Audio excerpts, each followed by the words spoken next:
Alright, Shove It Squad, so now you've all seen the TNA pay-per-view review of Victory Road 2010, and now it's time for the WWE counterpart for the same week. The TNA show started off in true Victory Road fashion, but by the end of the show, it was actually perfectly acceptable. Something like a C+ overall. So that's what the WWE has to beat today. As far as expectations for Money in the Bank, I'm expecting WWE to win this fight because they always put their full effort behind the pay-per-views. I'm also hoping that Sheamus gets absolutely destroyed by Wiener. I hope that he's crushed so badly that his skin turns into one of those pink and white Thrump marshmallow sweets. A complete joke. He won it all in a fluke, and every week he's been made to look like a joke. Last week he was screaming and running away from the Nexus, asking for Cena. Why did they bother making him a champion? That aside, I'm not sure if this is the fairest comparison overall, because WWE has two brands to make up the pay-per-view whilst TNA only has one. But come on, none of you want me to review half of a pay-per-view. Alright, enough talking. Money in the Bank. Will it be worthy of a spank? See what I did there? Matt Striker starts out the show screaming, "Let's say hello to the SATs." I got my hopes up, but it turns out it's just two guys that look completely different, and they definitely aren't twins. They aren't the SATs. We're not screwing around here. We're starting off straight away with the SmackDown Money in the Bank ladder match. TNA also opened their pay-per-view of a ladder-type match, and it sucked. Surely WWE can do better. Obviously, we've only been watching Raw, so it's going to be good to see what some of the guys are up to that we haven't seen.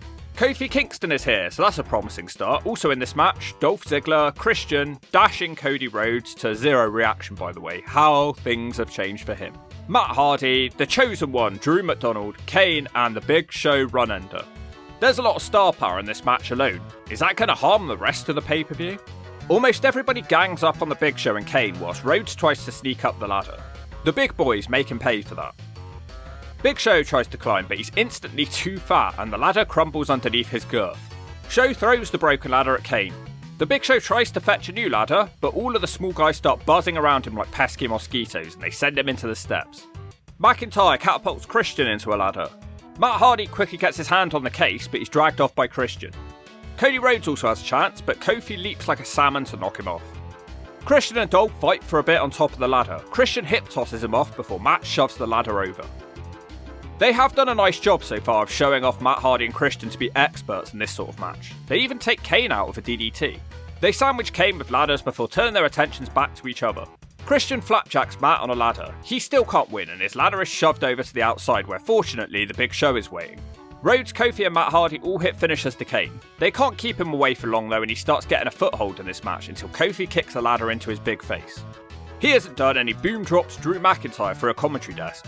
Big Show stops Ziggler from winning and he gets a chokeslam. Show has a nice little exchange here with the ladder legends, crushing them under a ladder and splashing on it. The Big Show then reveals that he has a specially reinforced ladder. It looks like it belongs to Goldust. This takes forever unfortunately, and it is affecting the quality of the match. Poor Big Show, and I feel a bit sorry for him, but the crowd are actually nice to him and support his efforts to try and lift it, and they encourage him. They roar with happiness when he finally gets it into the ring. It's all a waste of time though, and Cody Rhodes takes him out. Dolph hits him with an electric chair drop. This is kind of slow. Kofi dives off the ladder and DDTs the Big Show. Hopefully that's the last we'll see of Big Slow. Cody stops him from winning with a missile dropkick. Unfortunately, it's not the last of Big Slow. The Show slowly climbs the ladder.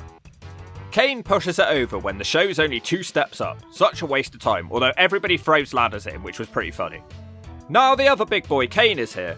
Dolphin Ziggler climbs over his back and almost gets the case. Instead, he ends up putting a sleeper hold on Kane. That doesn't work. Kane struggles to get Ziggler out of the ring, but eventually choke pushes him into the Big Show and the pile of ladders. Kofi is also choke slammed into the ladders. Cody dumps his nappy affair and tries to run away, but he's too slow. Kane throws him into a van. He returns to the ladder where the ladder veterans hit a double powerbomb to him. Hardy and Christian fight over the case on top of the ladder. They're both at the very top now, but they both end up falling. McDonald has recovered from the chokeslam earlier and slowly climbs, but once again Kane takes him out and the big red machine wins the match. Well, one thing's for sure, it was better than the TNA opener. I don't really understand the point in the big ladder, and the Big Show's involvement really dragged this match down. There also wasn't really that many memorable moments in this one. Don't get me wrong, good match, it just didn't reach incredible levels. Terrible WWE Champion, the Great White Sheamus is in the back. Matthews asks him why he helped Cena over on Raw when he was fighting the Nexus. He says he thought he was untouchable, but when he stared at the Nexus on Raw, he saw them as sharks who were going to chew him up. He now realises that the Nexus are a threat to everybody, including himself. Despite that, he hates Cena for comparing him to a human jar of mayonnaise. Strangely, the piss break match is on second. Even stranger, the TNA women's match was second too. Or maybe it was third, I don't really remember. I tried to forget about that match. That was terrible.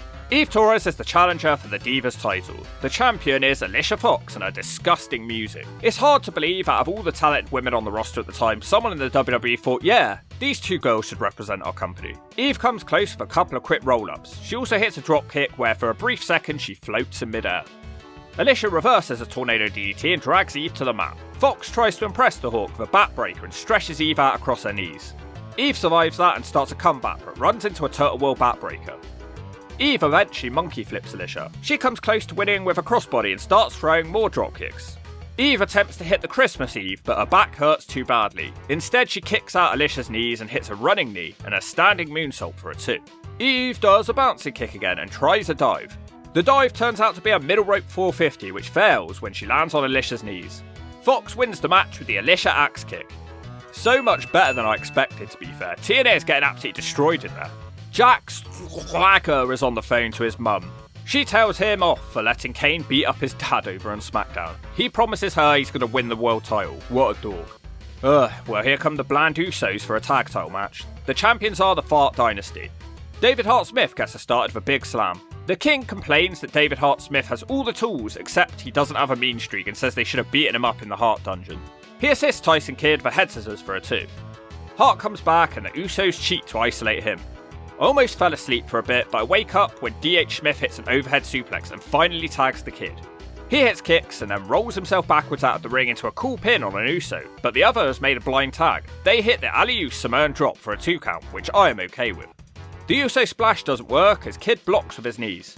D.H. Smith back in and he runs through Jimmy Uso. He can't do the sharpshooter as Tamina causes a distraction. Natalia deals with her. Tyson Kidd throws himself out of the ring as D.H. Smith wins with the sharpshooter submission. Yeah, probably the right choice. Way too early for the Usos. They're very bland and characterless. Not bad match, but it was a bit slow and it's hard to care about the Usos just at this point in their careers. The World Heavyweight title is on the line next. Jack Swagger challenges for Rey Mysterio's belt. Rey looks like he's wearing his big boy pyjamas. Swagger looks miserable, he looks like a cold salmon. Swagger tries an early ankle lock. Rey's protecting his already injured ankle. Ray tries a springboard moonsault but he's caught and shunted into the corner. Like a dumbass, Swagger misses his corner spear. Rey dives from the top with a seated senton. Frantic start here. Rey's ankle causes him to be too slow on his next dive and Swagger launches him overhead from the top. Swagger zones in on his legs, but it's not boring because Swagger knows a lot of ways to hurt somebody. Jack Swagger misses his splash and Rey kicks him in the head. Rey's still taking too long, but he does manage to hit another seated senton. A head scissors sends Swags into the corner and Rey hits a split-legged moonsault for a 2. Swagger once again suplexes him overhead to calm him down. Now he hits a huge gut-wrench powerbomb. This time Rey gets his foot on the ropes. Rey has to resort to pulling on Swagger's eyelashes to hit a head scissors. It doesn't help him and they meet on the top rope where Mysterio reverses a power slam into a DDT.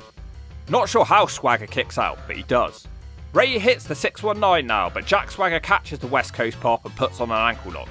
He gives up quickly, but hits 2 big splashes in the corner instead. Back to the ankle lock we go again, but again Rey fights it off, and this time he does a Hurricanrana pin, and that's the 3. Really, really good shit. Possibly the best Jack Swagger match that I've ever seen. Not a boring moment in this match. Rey did some stuff we haven't seen from him for years, and Swagger wrestled a good big man style. Swagger's a bad loser though and puts on the ankle lock. He gets chased off by the big red machine. Because Rey and Kane are friends, right? But oh wow, Kane cashes in the briefcase he won earlier in the night. Somehow I forgot, because they seem so friendly. Kane chokeslams Rey almost straight away. He isn't done though and does a tombstone pile driver. Kane becomes the new world champion, which is well received by the fans. Not much of a match, more of a really good moment really, and there's just something about seeing Kane hold the title that makes me smile. It somehow surprised me, and that's due to how well produced and planned this segment was. Edge and Chris Jericho meet backstage. Jericho says the worst is to come for Edge. We're gonna do, make him have a dodgy haircut or something. The second potential piss break match is next, as the women's title was on the line. Kelly challenges for Layla's belt. We start with a cat fight.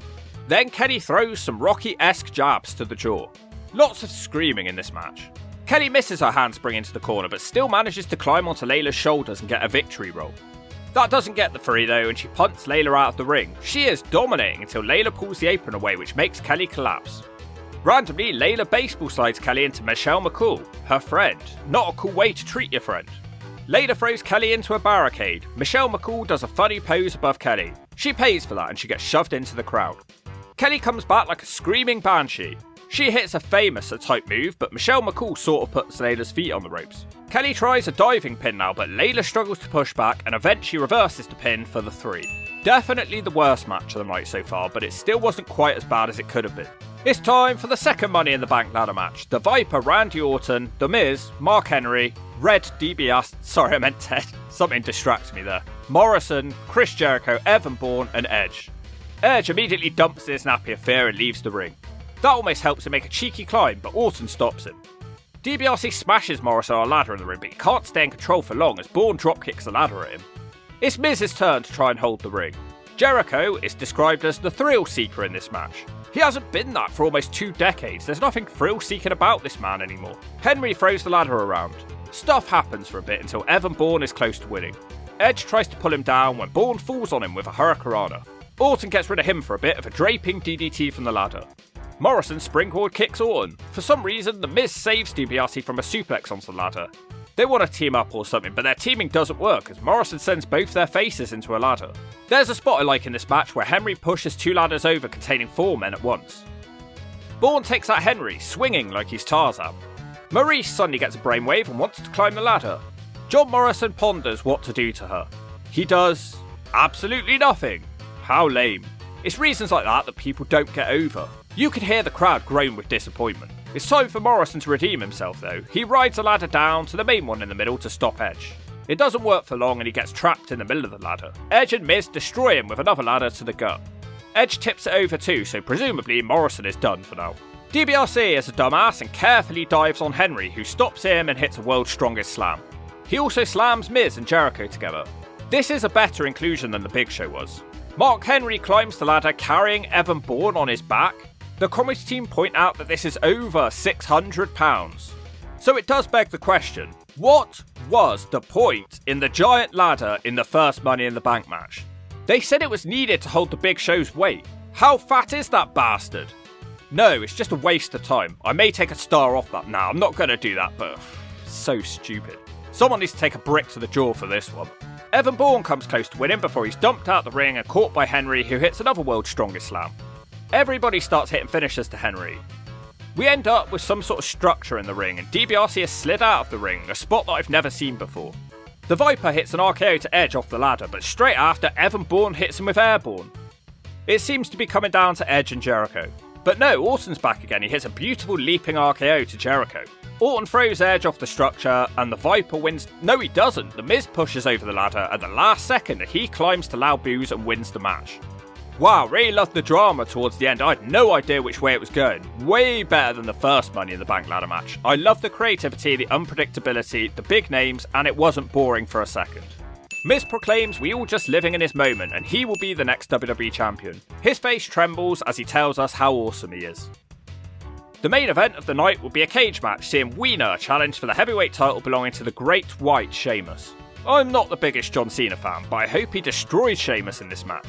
And if Cena does indeed win this, it's going to have to go down as the weakest title reign of all time for Sheamus.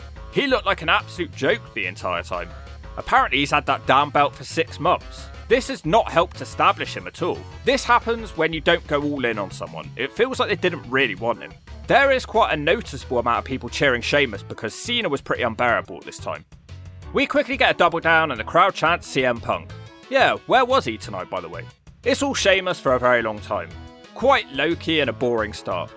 Sheamus is the first man to try and climb. He doesn't get far before Cena meets him on the ropes. Cena ends up putting a superplex for a 2. Sheamus ends up countering the FU into a DDT for a 2.